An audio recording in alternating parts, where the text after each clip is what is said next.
सबसे पहले आप सभी लोगों का मेरा प्यार भरा प्रणाम। मेरा नाम है नवनीत रावत। मैं हूँ रुद्रप्रयाग जिले के एक छोटे से शहर अगस्तिनी शहर का रहने वाला हूँ। तो दोस्तों, ये मेरी व्लॉगिंग की शुरुआत हो रही है उसके अगले दिन से। तो अगले दिन हम सुबह उठने के बाद हमने मुँह हाथ धोने के बाद हमने खाना खाने जा चुके थे। कुछ लोगों ने आगे खाना खा लिया था और कुछ लोग ये अब आ रहे थे यहाँ पे। प्रियांशु, हिमांशु, आशीष और आयुष पयाल और विपिन बाद में आ रहे थे खाना खाने।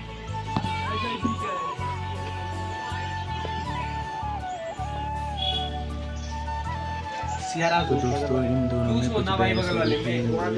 लड़ाई कर रहे थे। एक कह रहा तो दूसरे रूम में सो जा, दूसरा कह रहा तो दूसरे रूम में सो जा। दोनों एक दूसरे से परेशान थे। तो दोस्तों, शाम को चाय पीने आए थे हम इधर। तो यहाँ पे ये रहा ऊपर से जेपी 5 स्टार जो प्रॉपर्टी है वो ये रही। तो यहाँ पे हम चाय पीने वगैरह आए थे। तो ये था यहाँ का कुछ व्यू आज का। तो सब लोग चाय पीने नहीं आए थे। हम जो 8 लौंडे थे रूम पे, तो उनमें से भी हम केवल 3-4 तक ही आए हैं, पूरे नहीं आए थे। तो दोस्तों, उसके बाद हम सीधा शाम को फिर से अपनी ड्यूटी पे चले गए थे। जो जिस काम के लिए हम वहाँ गए थे ओडीसी के लिए, तो हम फिर से रात को एक बार डिनर करने जा रहे थे। 7:30-8 बजे स्टाफ डिनर होता है, तो हम पहले खाना खाने जा रहे थे। उसके बाद हमने काम करने जाना था। तो दोस्तों, ये रहा अगला दिन हम निकल रहे थे वहाँ से। हमारे 2 दिन पूरे हो चुके थे 9-10 को, तो हम वहाँ से निकल चुके थे। तो ये रहा यहाँ पे जेपी रेसिडेंसी का बोर्ड। तो ये यहाँ आए थे हम। तो हम उसके अगले दिन वहाँ से निकल चुके थे। हम 11 तारीख को निकल चुके थे। 9 और 10 को हमने वहाँ काम किया और 11 को हम अपने रूम के लिए निकल चुके थे।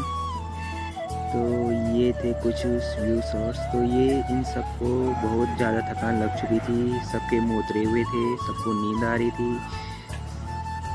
तो ये थे कुछ पहाड़ों के नज़ारे। अब ये पहाड़ सीधा जब हम गांव जाएंगे तो ही दिखाई देंगे। उसके बीच पहाड़ के नज़ारे कहाँ से देखने हैं।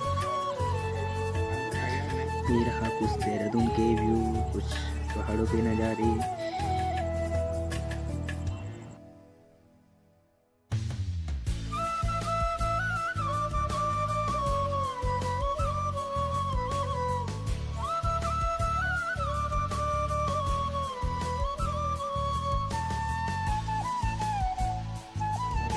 तो दोस्तों, जब हम नीचे आ रहे थे तो यहाँ पे रास्ते में श्री प्रकारेश्वर महादेव का मंदिर भी पड़ता है। तो जो मसूरी और देहरादून का रोड है उसके बीच में यहाँ पे प्रकारेश्वर मंदिर पड़ता है। यह महादेव का मंदिर है जो कि यहाँ सावन के महीने बहुत ही ज़्यादा भीड़ होती है। इस मंदिर को दान के उस पर भी जाना जाता है, क्योंकि यहाँ को किसी भी प्रकार का कोई भी दान नहीं किया जाता है। तो कुछ व्यू मंदिर के बाहर का ये रहा। हमने भैया को तो कहा था कि हमें थोड़ा मंदिर के दर्शन करने दो। भैया ने कहा मेरी मजबूरी है कि मैं कहीं भी बीच में गाड़ी ना रुकाऊं, मेरे इस पे GPS लगा हुआ है। तो भैया ने हमें सीधा नीचे ही छोड़ दिया था। तो देहरादून में पहुंचते ही यहाँ का ट्रैफिक देखने को मिल जाता है। ये देख सकते हो आप पूरा जगह।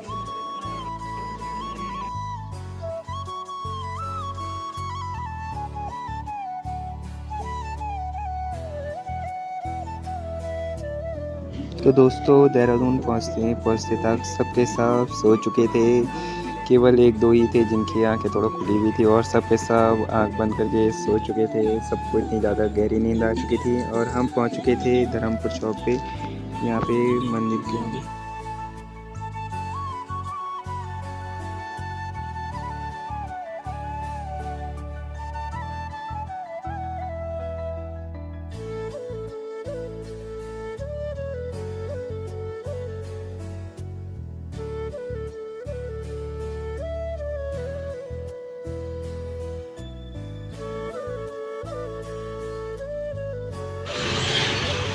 दोस्तों, मैं तो पहुंच चुका हूं अपने रूम पे। ये हमारा इलाका ये रहा, सरस्वती विहारी वंदना।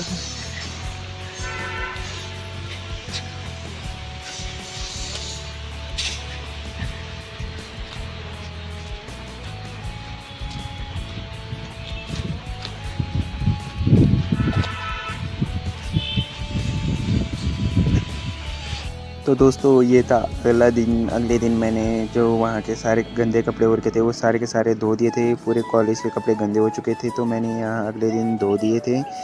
तो कुछ यहाँ का व्यू ये था। अगले दिन का व्यू यहाँ पूरा बदल चुका था, पूरे बादल ही बादल लगे हुए थे। तो ये देख सकते हो आप लोग यहाँ का व्यू। धन्यवाद आप सभी लोगों का।